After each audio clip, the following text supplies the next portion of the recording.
sign-up sheet in, and don't worry, if you want to come up to me in the back and put your name in there, feel free. But we got some new people. I see Mariano here, who I've only been told about. I've not even heard his voice yet. Hi, Mariano. Hi. I now hear your voice.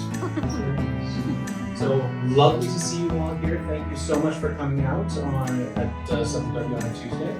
And it looks like I see quite a few folks from Malibu today. So give me just a moment to turn the music off, and I will begin, as I customarily do, with an opening incantation of sorts, just a recitation of Coleridge's Poem. And so I'll be back up here in a moment to start the show.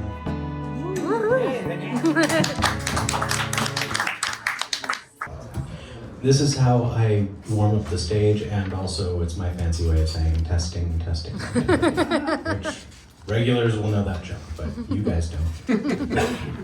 In Xanadu did Kubla Khan a stately pleasure dome decree, where Alph the sacred river ran through caverns measureless to man down to a sunless sea. So twice 5 miles of fertile ground, with walls and towers were girdled round, and there were gardens bright with sinuous rills, where blossomed many an incense-bearing tree. And here were forests ancient as the hills, enfolding sunny spots of greenery. But oh, that deep romantic chasm, which slanted down the green hill athwart a cedar cover, a savage place, as holy and enchanted as ere beneath a waning moon was haunted by a woman wailing for her demon lover. And from this chasm, with ceaseless turmoil seething, as if this earth in fast, thick pants were breathing, a mighty fountain momently was forced, amid whose swift, half-intermittent burst, huge fragments vaulted like rebounding hail, or chaffy grain beneath the thresher's flail. And mid these dancing rocks at once and ever, it flung up momently the sacred river.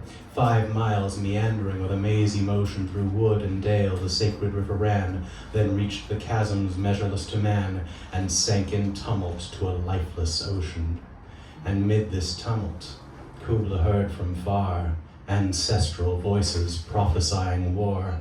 The shadow of the dome of pleasure floated midway on the waves, where was heard the mingled measure from the fountain and the caves. It was a miracle of rare device, a sunny pleasure dome with caves of ice. A damsel with a dulcimer in a vision once I saw. It was an Abyssinian maid, and on her dulcimer she played, singing of Mount Abora. Could I revive within me her symphony and song? To such a deep delight would win me, that with music loud and long, I would build that dome in air, that sunny dome, those caves of ice, and all who heard should see them there, and all should cry, beware, beware, his flashing eyes, his floating hair. Weave a circle round him thrice, and close your eyes with holy dread, for he on honeydew hath fed, and drunk the milk of paradise. Woo!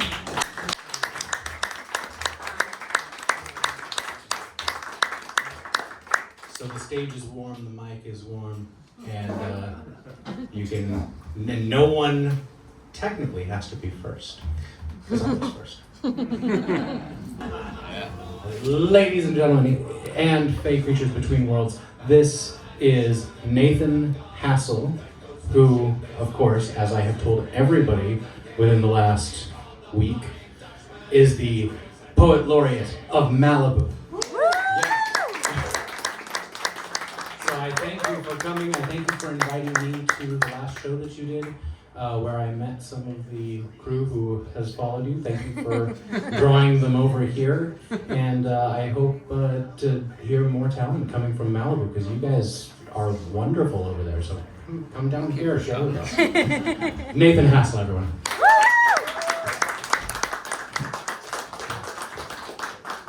Thank you to Deforeest, and thank you everyone here at Unurban Cafe for having me. It's a real pleasure. So I'm going to read you a few poems, and I'm going to start right now. So this one's called Small Music. The sun throws its glitter over rain-slicked leaves in the wood. Under the many green hats, a toad's nebula orange eyes retract into their bud and reflower. We, too, feel ritual's circulation, each croaking eclipse rising over the song of something else. Worm, ant, undercurrent's heartbeat. Isn't it our small music that charges us with life? Each cell spawning, pulsing, dying. Last night, I dreamed of a poem that wasn't my own. I mean, are they ever your own? Where I X'd out the words and scribbled what I wish I had read, then wrote my own name over the poets. What is there to learn from this? And what can I steal from the dreamer? Every morning, a chance to birth our first conscious breath, expand the whole day into our lungs until we blow our time together into night's many fires. Perhaps I want to scrawl my name into the flaring sky, want each star to scorch what they truly are into the tender clay of my bones. And that's that.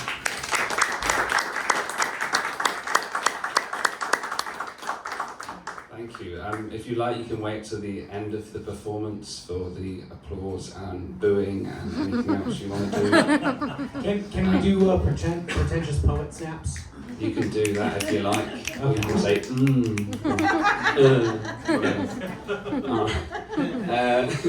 The next poem, this is set in St. Ives, so it's in Cornwall in England on the southwest coast. It's called Walking in St. Ives, Cornwall. It's split into 3. 1.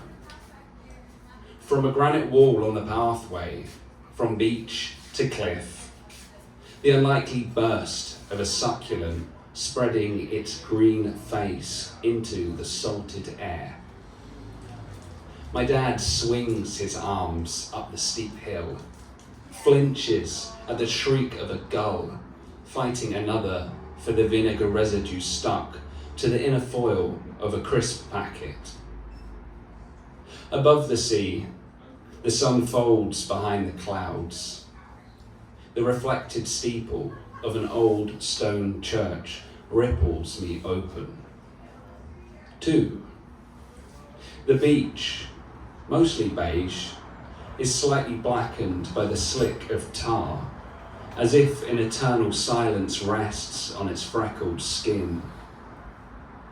My father points out how the crown of sunlight falls through the clouds and gently glistens off the boats nodding in the dock.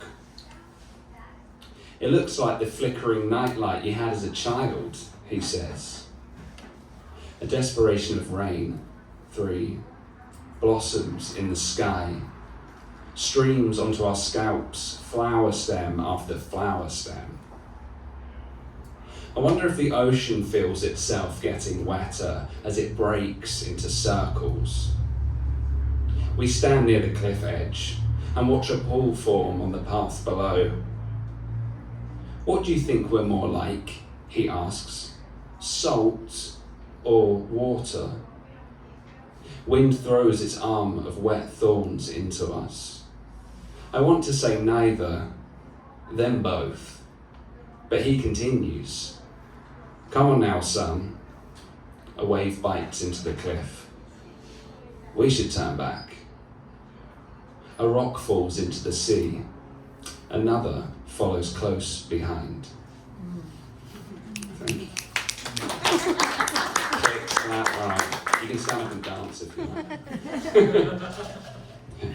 I've been writing a lot of poems about local animals recently, which my wife Rachel there can attest to, especially during Poetry Month. Last month, I think she was getting to read a poem every day or more, so she must be sick of me, but she's still here. So this is called The Coyote.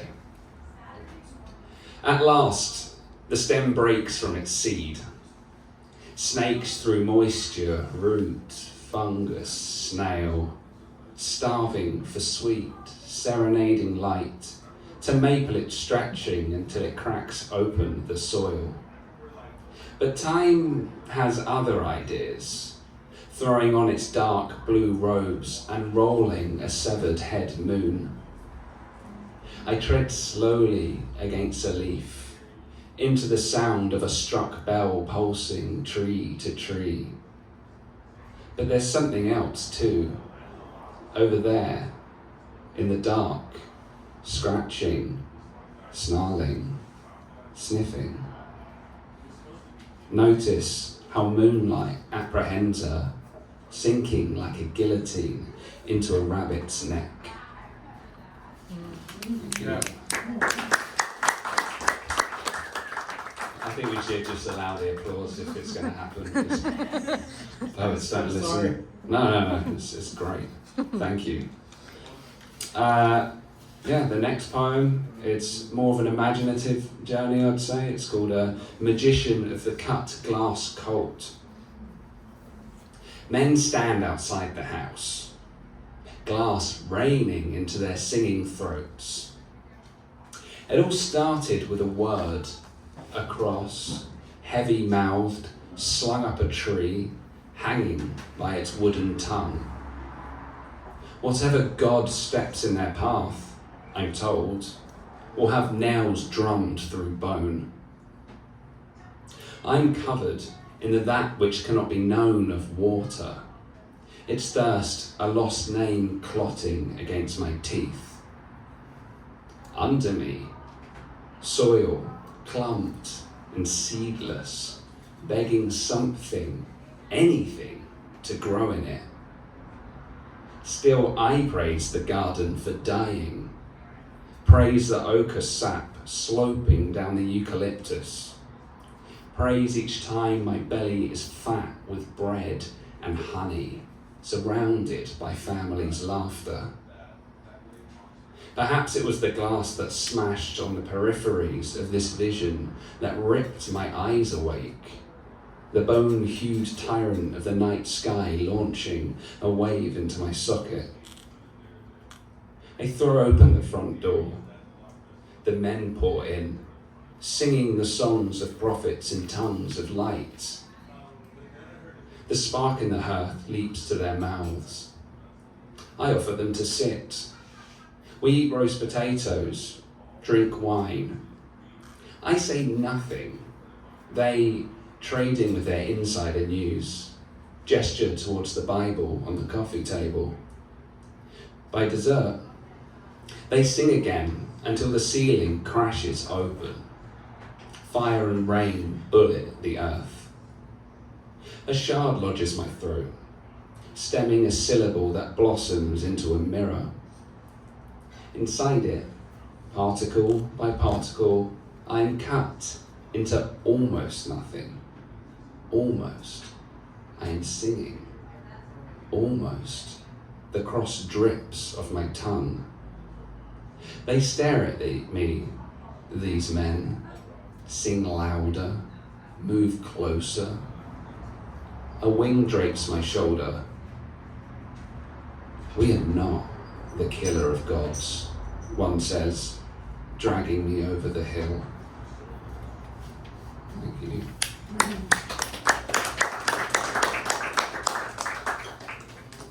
Okay, let's go back to an animal poem. This is a true story. We were out in a Joshua tree for Rachel's, my wife's, birthday. Don't need to explain much more than that because I think it's all within the poem, but we were out in Joshua tree, so it's called In a Cabin in Joshua Tree When. A gopher snake presses her stark yellow eye against the sliding glass door, her tongue tapping the cool, transparent skin. I bend my head to her level, test whether she'll strike. She doesn't. She glares at me like I'm the one that shouldn't be here, on the other side, pressing my hazel, gold-flecked, strange planet of an eye against the glass, like a question that hangs from the ringing bell sun, before she slowly ropes away into the desert's wide open socket. Thank you.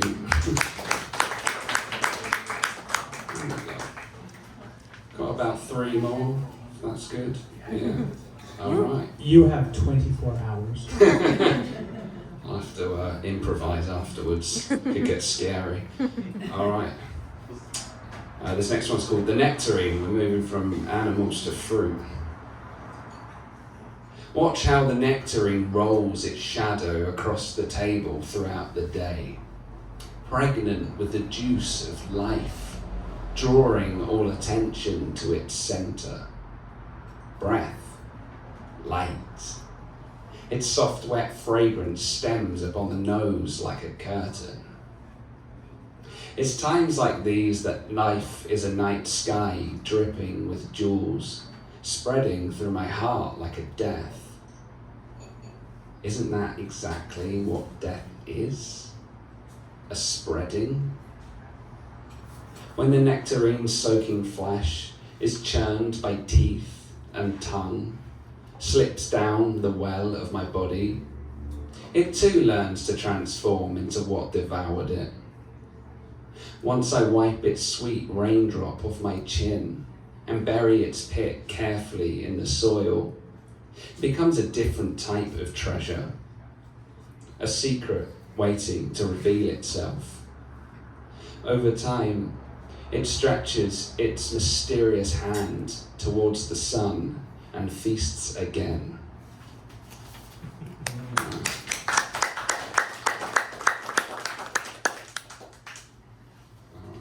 A few more. Back to animals. This one's less specific. It's called The Bird. So your imagination can bring you what bird that may be. And when I say "your" in this poem, it's capitalized. You can't see that. All right. The bird. Led by your intuition, I am pulled over the ocean's surface. You, the invitation to the scented garden, ligament white jasmine, fingers of rosemary, Datura's whisper. A tree weeps for its condition, how it expresses the form of all occurrences. That which cannot be held in these hands, texture's completion, shape of your wet tongue. I would ask why you sing in that tree, but who am I to question? A lake holds your moon in its prayer of water. A dropped stone shatters its light into fragments. In the soil, the sound of a seed breaking, a tiny hand pressing up from its radical heart into the world's gullet. And I, sinking to my knees, pull night's black feather into each craving lung. I hold my breath. Broken winged, you fall from the branch into a faith that fails thing against thing. You slip between my palms and split on a revealed root that drinks beneath the earth's drying skin. The silhouette of a black claw scrapes a vowel off the moon. An O falls.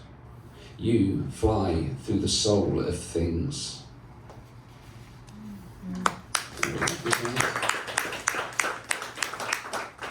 All right, 2 more.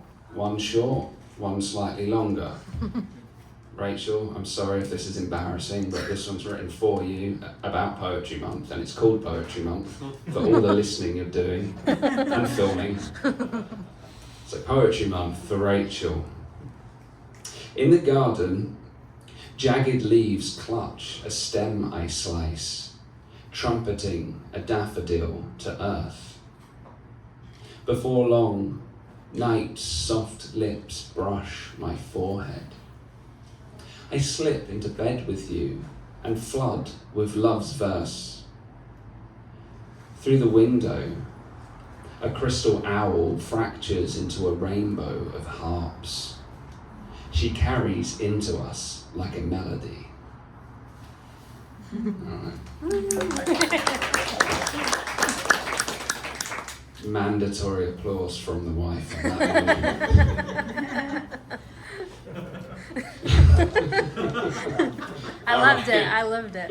Yeah, great. You read. All right. Last poem, spanning a couple of pages. This one, I'm just not going to explain. It's called Perhaps It Is Grief. And the very first sentence, the definition is taken from the Century Dictionary. So thank you, Century. Perhaps it is grief. Aeon, a period of immeasurable duration, and a ladle scoop from the guts of a neutron star, an unfathomable weight. How God snake wraps his index finger and wrings my heart into a river, his essence charming the body into burning spirals, which crackle into oneness with the gold in the sky. It's a great change. Perhaps it is grief that has a mass, which leaks and shudders through earth, walls, skin, the porous world of maps, mudslides, transient margins of holy texts that contain and release as a flower from its bud. Each of us, fevered bodies, spines pressed against wrinkled bed sheets, into a mattress of outer skin that swims into the cellular fluids of composition and decomposition. Time hammers its wave from inside, shatters the chest plate into its constituents, calcium, collagen, then hauls its thick tide through ligaments. We try to put this out of mind, how our failed temples creak and bend, loosen their threads, fling their gates open for shadowed figures to enter and dance on the courtyard until we cave into ruins. This temenos, where rainwater fills the moats. Our bodies excrete, seep, leak, and receive the elements as an offering. The membrane goops between bodies, bodies beyond bodies, unable to escape spirits that shrink and warp and croak through our wounds into forms. Or when through love, that which cannot be measured ends. We splay open on a cliff edge, hungering bone slavered to aching flesh, inhaling remnants of sea foam into our seaweed lungs. We slither down the cliff into Earth's dark gullet, scrape through bodies of coral, then burrow deep into her flaring core. As the flames grind us to ash, the universe, which began in music, will finish its song to the redeemable, and we will gurgle along. I was, I will be, I am, I am. Thank you.